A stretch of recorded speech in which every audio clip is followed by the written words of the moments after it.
सोचकर मत कीजिए कि आपको वैकुंठ धाम की प्राप्ति होगी या आपके मन का मैल मिट जाएगा। परमात्मा ने अंदर ही मंदिर, मस्जिद, गुरुद्वारे सबका निर्माण किया है। बस इसे पहचानने की जरूरत है। बाहर की नदियां तो बाढ़ आती है, सूखा पड़ता है, अन्य बीमारियां झेलती हैं, दुख से भरी हुई ये नदियां हैं। जो परमात्मा ने नदी दी है, एक बार उस नदी के दर्शन मात्र से ही कामना पूर्ति हो जाती है। नहीं जरूरी है आपको तीर्थ धाम करने की, कीजिए, मनोरंजन तो होगा ही होगा। लेकिन अगर आप यह सोचते हैं कि तीर्थ धाम और गंगा स्नान से मुक्ति मिल जाएगी, तो यह नामुमकिन है। मुमकिन तभी है जब अपने अंदर की नदी को पहचानोगे। आपके अंदर जो नदी है उसका तो बहुत ही विकराल रूप है। वो आदि अनादि काल तक वहीं उपस्थित थी।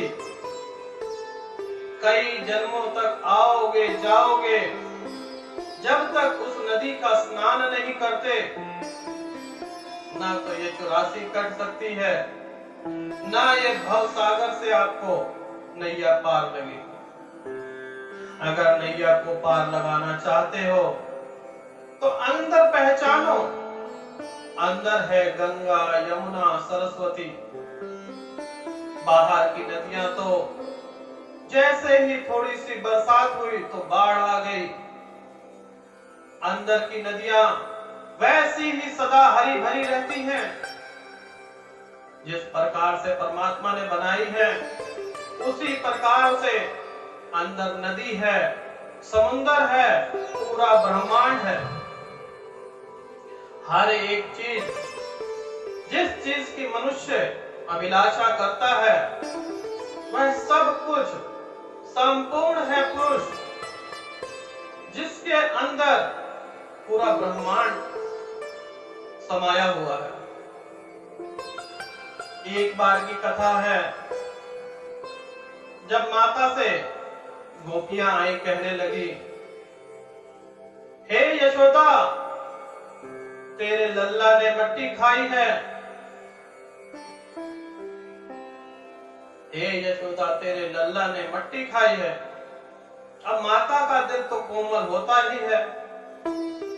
माता गई और कृष्ण गोपाल के पास, वह बाल लीला में माता हट करने लगी कि लल्ला, तूने मट्टी खाई है। तो नन्हे गोपाल जी बोलने लगे, ना माता, मैंने माटी ना खाई।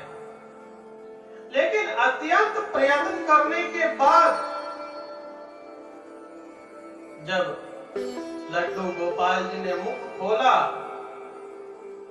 जब नन्हे गोपाल ने मुख खोला, तो माता क्या देखती है कि मुख के अंदर पूरा ब्रह्मांड विराजमान है। उस ब्रह्मांड को देखकर माता मूर्छित हो गई। भगवान ने दिव्य दर्शन दिए। जिस प्रकार से ब्रह्मांड बाहरी दुनिया में है,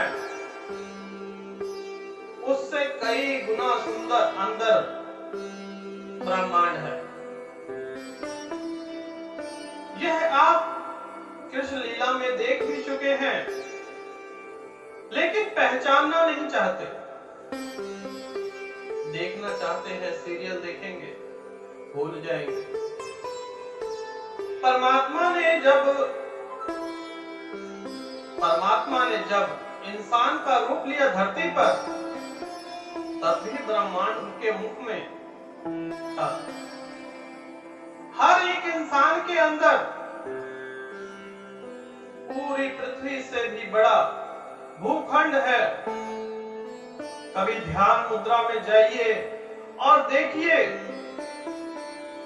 कितना सुंदर महल बना हुआ है आपके अंदर। आप सारा जीवन क्या करते हैं? उसी प्रकार से जैसे एक खिड़की से घर को निहारेंगे, उसी प्रकार से आप अपना संपूर्ण जीवन एक खिड़की के आगे बैठकर पूरी जिंदगी गुजार देते हैं। अंदर जाने की चेष्टा ही नहीं करते कि आपके अंदर प्रभु ने जो मंदिर दिया है उसके दर्शन तो कर लें। जिसने उस मंदिर के दर्शन कर लिए उसे कहीं जाने की जरूरत ही नहीं है। उसे ना तो गंगा सागर जाने की जरूरत है, ना यमुना जाने की जरूरत है, ना गंगा, ना यमुना, ना सरस्वती, सब कुछ उसके अंदर विराजमान है।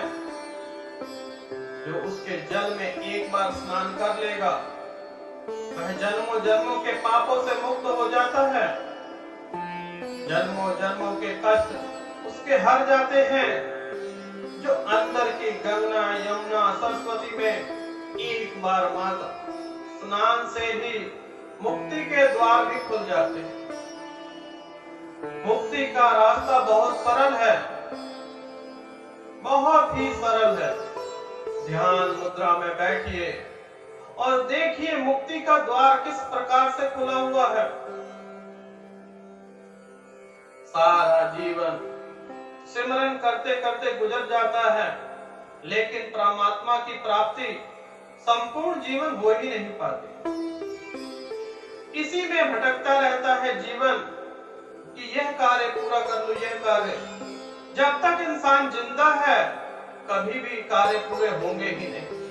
समय निकालिए, अपने ध्यान मुद्रा में बैठिए और अपने कर्म को, परमात्मा को अपने ध्यान से जोड़िए और यह आपका जीवन किसी स्वर्ग से कम नहीं होगा। जरूरी नहीं है कि आप मृत्यु के पश्चात ही स्वर्ग में जाएं। जीवित रहते स्वर्ग लोक की प्राप्ति होगी। इस संसार में आप भौतिक सुखों का आनंद भी लेंगे और परमानंद की प्राप्ति होगी।